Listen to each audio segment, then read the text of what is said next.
నమస్కారం అండి, నా పేరు doctor K Aravind Sagar, consultant general laser advance laparoscopy and robotic surgeon, Shreshta multi speciality hospitals BHEL Hyderabad. ఈరోజు మనం మాట్లాడుకోబోయే టాపిక్ ఫైమోసిస్. సో ఈ ఫైమోసిస్ అంటే ఏంటి, దాని లక్షణాలు ఎలా ఉంటాయి, దానివల్ల వచ్చే ఇబ్బందులు ఏంటి, దానికి తీసుకోవాల్సిన ట్రీట్మెంట్ అనేది మనం క్లుప్తంగా తెలుసుకుందాం. సో అంగం మీద ఉన్న చర్మంని బ్యాక్ వెనకాలకి లాగలేకపోవడాన్ని మనం ఫైమోసిస్ అంటాము.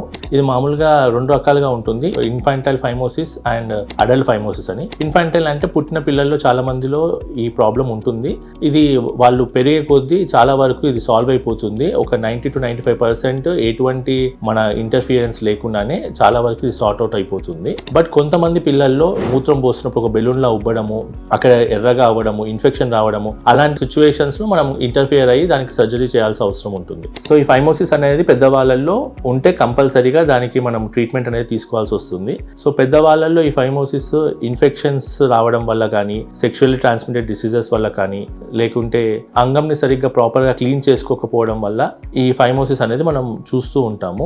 దీనివల్ల మేజర్గా వచ్చే ఇబ్బందులు ఏంటంటే సెక్స్లో సరిగ్గా పాల్గొనలేరు అండ్ అంగం అనేది గట్టిపడడానికి చాలా ఇబ్బంది పడుతూ ఉంటారు. అండ్ అంగం గట్టిపడ్డా కూడా చర్మం వెనకలకి రాకపోవడం వల్ల చాలా ఇబ్బంది పడుతూ ఉంటారు. ఎప్పుడైతే దీన్ని ఫోర్స్ఫుల్గా స్కిన్ని లాగడానికి ట్రై చేస్తే ఆ వచ్చిన స్కిన్ అనేది మళ్ళీ ఫ్రంట్కి వెళ్ళకుండా పారాఫైమోసిస్ కింద కన్వర్ట్ అయ్యే అవకాశాలు కూడా ఉంటాయి. అండ్ సెక్షువల్ సాటిస్ఫాక్షన్ ఉండదు. అండ్ యూరిన్ పోస్తున్నప్పుడు సన్న దారలాగా అవ్వడము, ఇన్ఫెక్షన్ వచ్చినప్పుడు అంగము ఎర్రబడిపోవడము అండ్ చాలా పెయిన్ఫుల్గా ఉండడము, మూత్రం పోస్తుంటే చాలా ఇబ్బంది పడడము, ఇవన్నీ కూడా ఫేస్ చేస్తూ ఉంటారు. సో దీనివల్ల చాలా మందికి పిల్లలు పుట్టట్లేదు అని చెప్పి ఇబ్బంది పడుతూ ఉంటారు అండ్ వాళ్ళలో వాళ్ళే చాలా డిప్రెస్డ్గా అయిపోతూ ఉంటారు. సో ఇది చాలా కామన్ ప్రాబ్లం అండి. ఇది మీరు ఒక్కరే కాదు, చాలా మంది ఈ ప్రాబ్లంతో సఫర్ అవుతూ ఉంటారు. సో దీని గురించి భయపడాల్సిన అవసరం లేదు.